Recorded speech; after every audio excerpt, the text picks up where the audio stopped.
What's up, you guys? Welcome back. We're gonna do another reaction today, and it's gonna be to Cultaholics 10 Strangest WWE Royal Rumble Entrants Ever. Now, for those who don't know, I am a wrestling fan, and the Royal Rumble is coming up this Sunday. Of this recording, if you guys are watching this months or years from now, of this recording, the Rumble is coming out this Sunday, and being a big wrestling fan and loving the Rumble, I figured if we go ahead and check this out, and because I love Cultaholic, even What Culture's top 10 list. So this is gonna be very fitting for the weekend. So let's go and check this out. So again, 10 strangest WWE Royal Rumble entrants ever.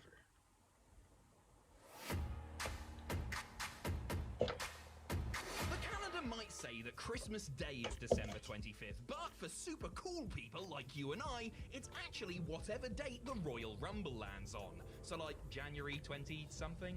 It may be a month after Santa and his sexy little elves have visited, and we're all still trying to work off that turkey and chocolate, but come Rumble Eve, we are usually giddy with excitement. Typically a night of shocks, surprises, and once-in-a-lifetime moments, the Rumble has managed to retain its place as one of WWE's premier pay-per-views and match types over the past 30-plus years by keeping fans guessing right up until the buzzer hits. Honk! With 30 warm bodies required and a portion of the roster either being unavailable or required elsewhere on the card, WWE have in the past turned to unexpected and often unadvertised names to bolster the ranks. These usually take the form of a beloved legend from the past or a returning hero, but the key word here is usually, because sometimes WWE enlists the services of performers nobody remembers, people that the audience have never seen before, or sometimes people who aren't even bloody wrestlers in the first place. There have been hundreds of Rumble participants all told, but the following have lingered on in the memory because of how incredibly out of place they were.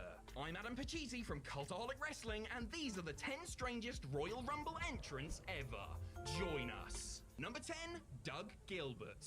The 1996 Royal Rumble match showed that WWE's roster not only see this I know nothing about 1996 is going to be very hazy on my when the field of entrants wrestling includes knowledge. Isaac Yankem DDS, Duke the Dumpster Drosy, Make a Difference Fatu, Sparky Plug, Karma, and Portuguese Man o' War Aldo Montoya, you know you're in trouble. The pickings were slim, and outside of Shawn Michaels, Vader, and the British Bulldog, there weren't any viable winners. WWE's roster was so threadbare at this point that they had to look further afield in order to pad out the 30.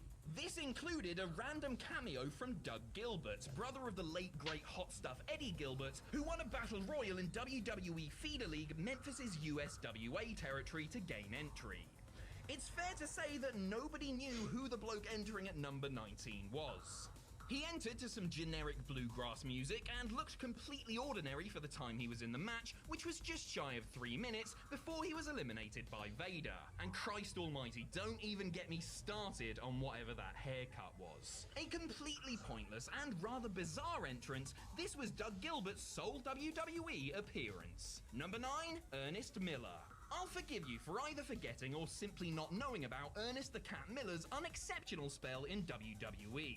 Miller was an unlikely star for WCW, getting his opportunity because he was, of all things, the karate instructor of Eric Bischoff's kids. My word, that is some sweet nepotism right there. Miller's WCW run was largely undistinguished, but he did get to appear with his idol, soul singer James Brown, on a pay-per-view, which is nice. After sitting out the remainder of his Time Warner guaranteed contract, Miller signed with WWE and became a commentator for the weekend show Velocity, which hardly anyone watched, and then became a wrestler again and was given his own sidekick named Lamont. If you remember anything about his WWE run, it's more than likely his brief appearance at the 2004 Royal Rumble, where he and Lamont were quickly eliminated by Randy Orton and Chris Benoit while dancing to their entrance music. It was a bit of harmless comedy, yes, but I'm sure there were 10 or 20 other guys on the roster who could have actually done something worthwhile with the spot and enjoyed the payday. Further hammering home what a wasted entry this was, Miller was released just weeks later. Number 8, the AA Luchadores. The 1997 Royal Rumble was one of the biggest ever. I think the stranger ones were really back in the day.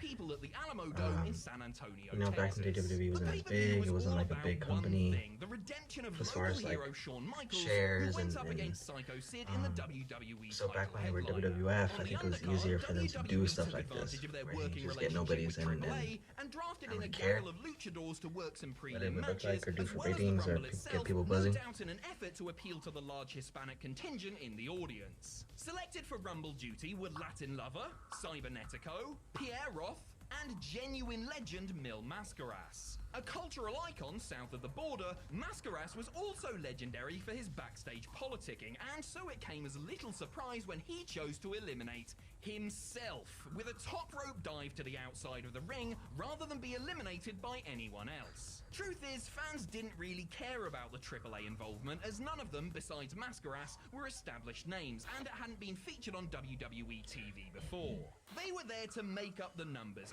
and, in Latin Lover's case, look quite handsome. The AAA WWE relationship ended soon after, though Mascaras was inducted into the Hall of Fame in 2012. Number 7, Dick Murdoch. See? Dick Murdoch was a wrestling legend and had enjoyed a long and varied career when he Well, showed it up gets a question randomly on, as an your entrant in the wrestling history, 1995 Royal Rumble match, I 10 keep looking years at after myself and I last should be looking wrestling for here, so sorry. WWE.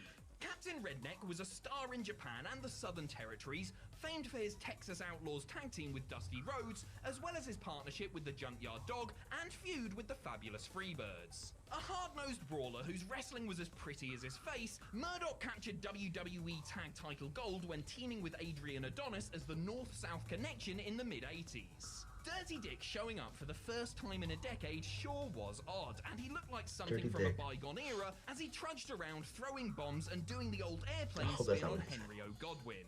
He lasted just over 5 minutes before he was slung over the top by the hog farmer, never to be seen again. At this point, you might be expecting me to tell you how he tragically passed away just over a year later at the age of 49, but enough people have come forward with stories about him possibly being a card-carrying member of the KKK, so I'll just end this section by saying that I always preferred Trevor Murdoch anyway. Number 6, Tom Brandi. The 1998 Royal Rumble was one that realistically only one man was ever going to win. This was the night for the red-hot, stone-cold Steve That's the man Austin right to there. triumph, setting up the journey to his first WrestleMania main event and WWE title win. To be honest, the other 29 might as well not have shown up, but that would make for a pretty boring pay-per-view, wouldn't it? Just watching Austin celebrating his automatic victory by drinking beer for an hour. Actually, that sounds really bloody entertaining and I would happily sit through it, but what we actually got wasn't too bad either. Because we got The Rock putting in a mammoth shift, all 3 faces of Foley showing up, Terry Funk with a chainsaw, and a stunning performance by Tom Brandi.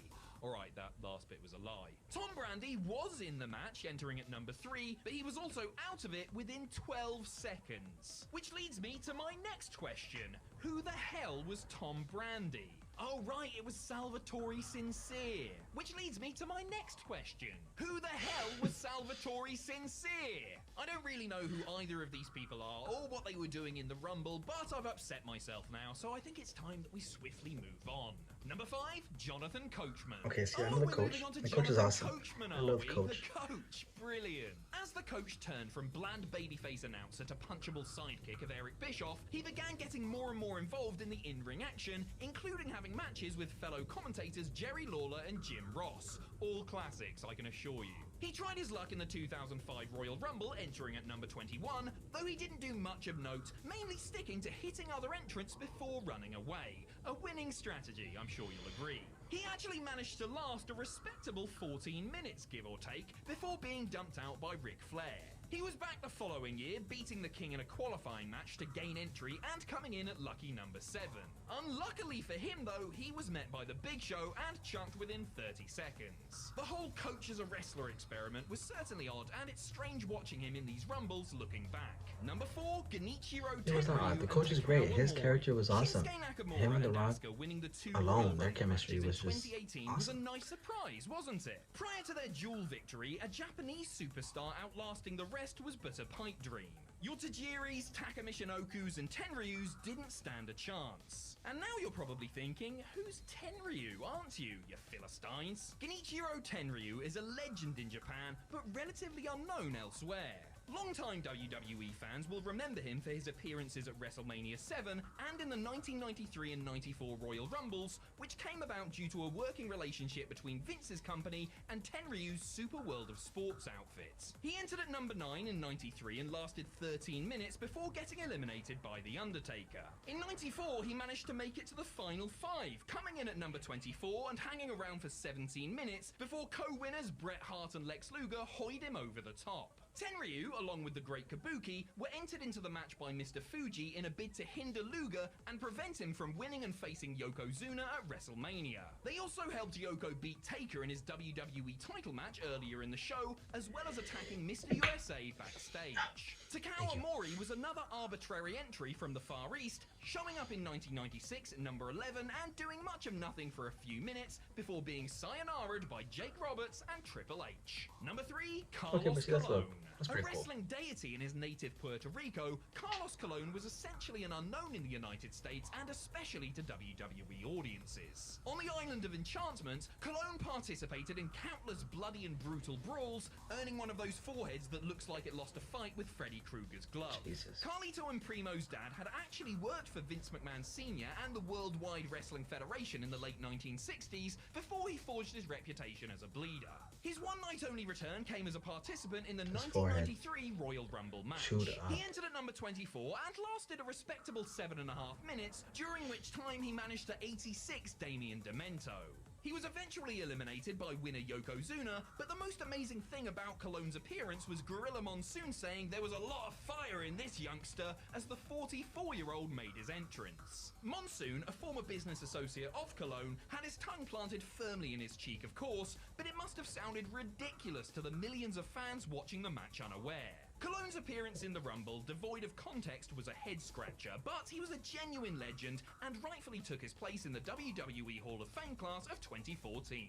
Number 2, Drew Carey. Speaking of WWE Hall of Famers, let's talk about Drew Carey for a bit, one is shall we? so weird to me, but it's one that stood out to me the most. Course, and one-time host of The Price is Right, the man is no Bob Barker, let me tell you. Carey entered the 2001 Royal Rumble not to win a shot at the WWE Championship in the main event of WrestleMania, but to promote his upcoming Improv All-Stars pay-per-view. Drew showed up at the event and after hitting on Trish Stratus, was convinced by Vince McMahon to enter the Big Battle Royal. Entering at number 5, Carey watched the Hardys eliminate themselves before Kane came out at number 6. Destroyed him. Uh-oh.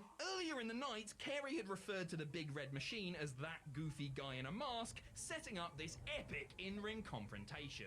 Sadly, we didn't get to see Kane tombstone the glasses off his annoying little face, as following a vain attempt at bribery, Raven came out to save his backside and Drew simply eliminated himself.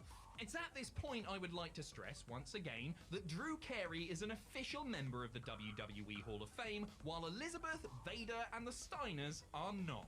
Number 1, the Headhunters. With Vince McMahon and WWE Creative craving surprises for the 1996 Rumble, Mick Foley suggested a tag team that he had previously worked with in Japan. The Headhunters was certainly a unique act. Less than 6 feet tall but weighing 350 pounds apiece, the face-painted bruisers made up for a lack of technical ability or finesse with a penchant for putting their bodies through hell and an awe-inspiring agility not seen in many men of their size. They were successful in Mexico, Japan, Puerto Rico, and on the Indies, but that success did not translate to WWE. Renamed the SWAT team, they entered the Rumble at number 15 and 16 and were duly dispatched of with ease by fellow monsters Vader and Yokozuna.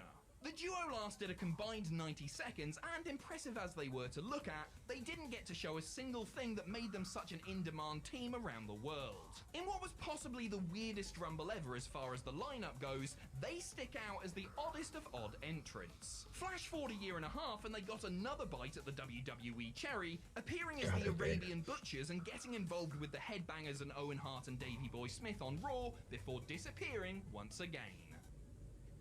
Okay, this is a cool little list. Again, it's cool to just brush up on your wrestling and Royal Rumble history. Drew Carey is definitely the one that stood out to me, and I think that's the one when I was little, because I watched for some reason the Drew Carey show, and Whose Line Is It Anyway, where he's the host. So when I saw a clip that he was in the Rumble, I thought it was so crazy. I thought it was just off the wall bonkers. So it's kind of cool. This cool little list. Cultaholic, nice job, not too bad. Doesn't have more stars of recent era, but I guess like I said, it makes more sense that that stuff happened. Um, that stuff happened over, back in the '90s and stuff. So, makes sense. So you guys, if you guys so yeah, guys, if you guys enjoyed my reaction to this, let me know down below by hitting the like button. Comment down below too, anything you want me to react to, and if you guys are looking forward to the Rumble, let me know down below in the comment section. Who's your pick? Who's your pick? For me, I have no idea. I think AJ Styles would be a nice win. Um, Daniel Bryan. Let's see, AJ Styles, Daniel Bryan. Returning CM Punk. I'm gonna go ahead and just say it because every year I would love for CM Punk to return at Rumble, but I don't see that happening with no crowd. So maybe next year we'll see. If you guys, let me know down below again anything you want me to react to, and I'll catch you guys on the next one. Peace.